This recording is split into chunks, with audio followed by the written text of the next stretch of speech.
Each week, your mailboxes are filled with all sorts of credit card offers that promise even those with some bad credit that there's a card for them. Well, this morning we have Steve Diggs, who incidentally has all his wild shirts in the cleaners today. He's our resident money and life skills coach. And I didn't recognize him. I know. He's here to sort out some of those credit card offers. Nice shirt. Well, I'm just giving you some grief. Well, listen, let me just tell you a little known secret.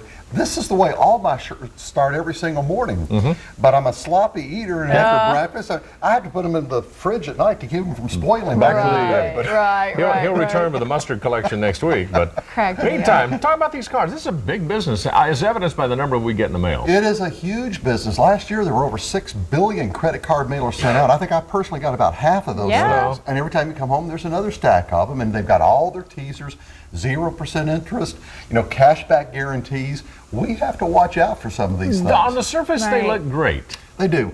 And that's the nature of the advertising. And the reality is we need to sit down and we really need to read the fine print. Thanks to Charles Schumer, the senator from New York, there is a provision now that requires all credit card companies to have a clearly disclosed portion of the offer that explains some of these things. Not nearly enough things, but it does cover a few of the important bases. Some of that is just written in legalese, and you're not going to understand what it means. So what are the gotchas that you have to look out for? Well, listen, let's just mention real quickly 4 or 5 gotchas this morning that I think are things to look out for. First thing, thanks a lot, Kelly. First one I would point towards is the fact that these grace periods, everybody knows a grace period is the period of time that we have between the time we get the bill and the time it's due without having to pay interest.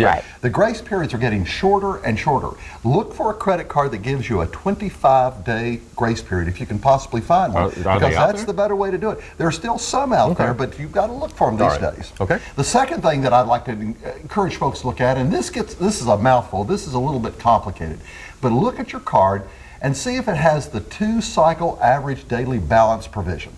Now what that means is it means trouble if you don't pay the full thing off every month, because it allows them to hit you with higher interest rate charges. You can pay up to twice as much in interest on one of these 2-cycle average daily balance method figures as you would on a typical card. Really? That does sound kind of tricky. They are, and you need to be aware of them. But what about the ones that say, hey, you've got $10,000 just waiting for you, just sign right here? Well, those are some of the pre-approved cards. And the thing to remember about pre-approved cards is pre-approved cards aren't pre-approved. If you read them real closely, in most cases, there are all kinds of provisions, including the fact that you have to really, have a pretty good interest or credit score. They're going to check all this.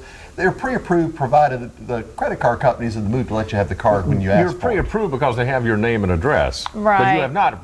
Common sense tells you you're not pre-approved. You haven't applied for anything. That's exactly right. That's exactly right. All right, next.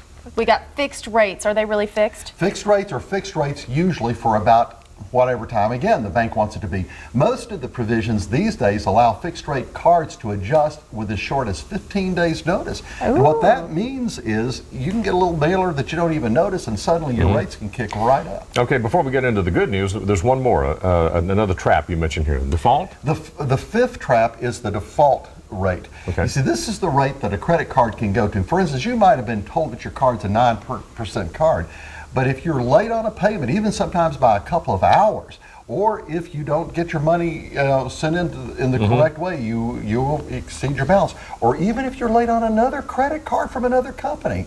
A lot of times these default rates can kick in, and those default rates can be up over 30%. So you need to look out for those. All right, we only have about 30 seconds left. So where are some of the places people should go? Don't take the ones that come to you. You need to go somewhere if you have to get a credit card. If you don't want credit cards to be plastic explosives, if you want them to be plastic prosperity, the thing I like to do is look at the friendly places. For instance, in many cases, the best place to go is to your local credit union. Sometimes their deals are better. And there are a couple of websites that I like to look at, cardratings.com and bankrate.com. These are great places to go and get better rates and at least shop around for your card. Good enough. All right. Coming up next week, we're talking about identity theft. Yeah, we'll wear our mask and have some fun. All right. In the meantime, to get in touch with him, stevediggs.com. We'll do it right there. All right. Good to see you, my man. Thanks Great to be here. You betcha. Glad to be here.